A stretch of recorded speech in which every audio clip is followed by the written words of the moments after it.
Okay, okay. Isa din ba kayo sa mahilig mangarap na mga bagay na imposible naman magkaroon? Yung mga bagay na sa imagination mo lang talaga magkakatotoo? Kasi ako ay sobrang dami ko ng bagay na pinangarap na magkaroon. At gusto ko tong i-share sa inyo kasi baka isa na din kayo sa mga nangarap na magkaroon ng ganito. Katulad ng relo ni Ben 10. Isa na din ba kayo sa nangarap na magkaroon nito? Kasi nung bata pa ako, sa kaadikan ko sa panonood ng Ben 10, ay gustong gusto kong magkaroon netong Omnitrix. Kasi para sa akin dati, ay magiging madali ang buhay pag nagkaroon ako ng ganto. Pag may gusto nga ako nung buhatin na mabigat na bagay, ay ini-imagine ko na sana may ganun ako. Kung meron lang akong Omnitrix, kayang-kaya kong buhatin to. Four arms, ikaw ang pinipili ko. Wacha!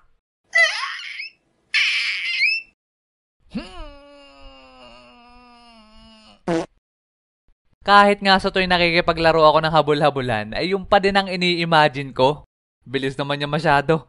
Kung meron lang akong Omnitrix, kayang-kaya ko siyang abutan pag naging sa accelerate ako.